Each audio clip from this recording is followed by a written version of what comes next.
అందరూ నమస్తే. ఈరోజు మనం జిల్లా ప్రజా పరిషత్ ఉన్నత పాఠశాల పెదవేగి మండలంలో మనం ఉన్నాం. మధ్యాహ్న భోజన పథకం కింద సన్న బియ్యంతో భోజనం పెడుతున్నారని చెప్పి తెలిసింది. ఈ సన్న బియ్యంతో భోజనం పెడుతున్నారా లేదంటే రేషన్ బియ్యం పాత పద్ధతికే అలాగే పెట్టుకుంటూ వస్తున్నారా ఒకసారి క్లారిఫికేషన్ మనం చూసి తెలుసుకుందాం. ఎందుకంటే ఈరోజు గవర్నమెంట్ చేపట్టినటువంటి ఏదైతే ప్రతి పాఠశాలలో విద్యార్థులకు సన్న బియ్యంతో భోజనం పెట్టాలి, మధ్యాహ్న భోజన పథకం సన్న బియ్యంతోనే ఉండాలని చెప్పి గవర్నమెంట్ మరీ పర్టికులర్గా అనౌన్స్మెంట్ చేసింది. ఇక్కడ అడిగి తెలుసుకుందాం. ఇక్కడ స్టాఫ్ కూడా వండిన వాళ్ళు ఉన్నారు. తెలుసుకుందాం అసలు సన్న బియ్యంతో పెడుతున్నారా లేదంటే ఏ రాశితో ఉండరు కొద్దిగా తెలుసుకుందాం.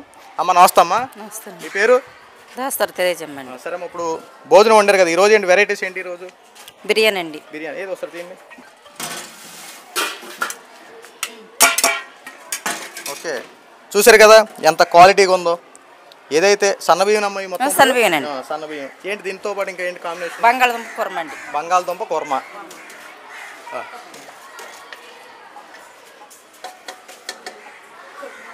ఎలా ఉన్నాయమ్మా ఇప్పుడు భోజనం మీరు వండుతున్నారు కదా, అంటే గతంలో మీరే అప్పుడు కూడా మీరే వండేవాళ్ళ? అవునండి. వండేటప్పుడు అప్పుడు ఉన్నటువంటి రేషన్ బియ్యం ఎలా? రేషన్ బియ్యం అప్పుడు మామూలుగా ఉన్నాయండి, ఇప్పుడు ఏమో సన్న బియ్యం అండి. బాగున్నాయి ఇప్పుడు బాగున్నాయండి. అంటే ప్రభుత్వం కరెక్ట్గా శ్రద్ధ తీసుకుంటుంది ఇక్కడ? తీసుకుంటున్నారండి. రోజుకి ఎన్ని వెరైటీలు పెడుతున్నారు మామూలుగా మీరు ఇక్కడ? మూడు అండి. మూడు ఉంటున్నాయండి. అగండి ఎగ్గు, కోడిగుడ్డు కూర. ఏదమ్మా కోడిగుడ్డు కూడా ఉందా? అవును సార్. Okay okay. ఇంకేమి పెడుతున్నారమ్మా ఇక్కడ భోజనాలు? చిక్కీ సార్, చోడు జావా. సరే ఒకసారి మనం ఇక్కడ కొద్దిగా వేసి చూద్దాం, అంటే ఎలా ఉంది వీళ్ళు క్వాలిటీ ఎలా పెడుతున్నారు ఒకసారి. గవర్నమెంట్ స్కూల్లో ఈ రోజున బెస్ట్ పొజిషన్ మనకు కనబడతా ఉంది. ఓకే, ఇక బిర్యానీ చూడండి ఒకసారి. రైస్ చూడండి, ఏదైతే గవర్నమెంట్ ఇచ్చిన ప్రకారంగా సన్న బియ్యంతో భోజనం వండుతా ఉన్నారు. రైస్ కూడా చక్కగా ఉడికింది. పిల్లలు తినడానికి కూడా చాలా ఎక్సలెంట్గా ఉంది. ఎందుకంటే రేషన్ బియ్యం తింటే కడుపు నొప్పి అవి వచ్చే పద్ధతి లేకుండా ఈ రోజున ఎంత క్వాలిటీ భోజనం పెట్టి పిల్లల యొక్క ఆరోగ్య పట్ల ప్రభుత్వం ఎంత శ్రద్ధ తీసుకుందో ఒకసారి చూడండి. ఎందుకంటే రైస్ కూడా చాలా బాగుంది ఇక్కడ. దానికి సంబంధించి కొద్దిగా ఇది కూడా చూద్దాం. ఇదమ్మా ఎగ్ కూడా ఏంటి. చూసారు కదా, ఇది భోజనం మెనూ. అంటే రోజుకొక వెరైటీ, ఒకటే కాకుండా రోజుకొక వెరైటీ. ఈ రోజున biryani, kurma, egg.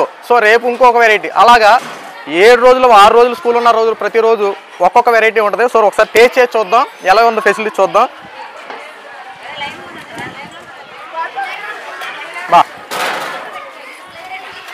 Food taste అయితే ఎక్సలెంట్.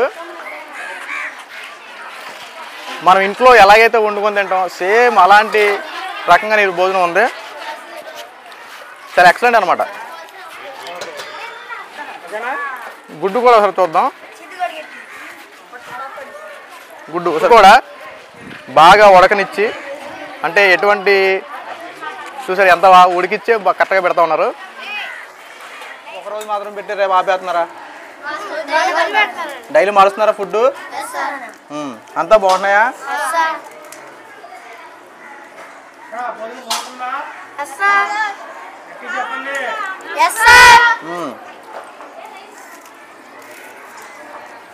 క్లాసు 7th క్లాసా? ఎప్పుడు ఎక్కడ తింటావా భోజనం? ఇంటికి ఎక్కడ తింటావా? రోజు ఎక్కడ తింటారా లేదంటే అప్పుడప్పుడు తింటారా? డైలీ ఎక్కడ తింటున్నారా? బాగుంటుందా? ఏమన్నా మీకు అన్నం ఏమైనా చివుడుతుందా లేదా బాగానే ఉంటుందా? బాగానే ఉంటుందా? రోజు గుడ్డు ఉంటుందా? రోజు మీరు భోజనం తింటగలుగుతున్నారు కదా, మీకు ఎంత కావాలో అంత భోజనం పెడుతున్నారా లేదంటే కొద్దిగా పెట్టి ఇంక మేము పెట్టం అంటున్నారా? నిజం చెప్పండి, నిజంగానే పెడుతున్నారా? మీరు కడుపు నిండా తింటున్నారా? కడుపు నిండా. కూర కూడా కొద్దిగా వేసి మేము వేయట్లేదు మేము వేయం అంటున్నారా లేదా కడుపు నిండా మీకు ఎంతకాలం కూర వేస్తున్నారా? మీరు అబద్ధం చెప్తున్నారు. అబద్ధం చెప్తున్నారు. నిజం చెప్పండి, మీరు ఎంత తిన్నారో అంత పెడుతున్నారా? నిజంగా చెప్పండి. మీరు అబద్ధం చెప్తున్నారు, నాకు అర్థమవుతుంది. నిజం చెప్పాలి. నిజమేనా? నాన్న భోజనం బాగుంటుందా మీకు? డైలీ రోజుకో వెరైటీస్ పెడుతున్నారా? ఎలా ఉంది ఈ రోజున బిర్యానీ? ఎలా ఉంది ఈ రైస్? ఏ రైస్? ఇవి సన్న బియ్యమేనా? రేషన్ బియ్యమా? ప్రభుత్వం మందా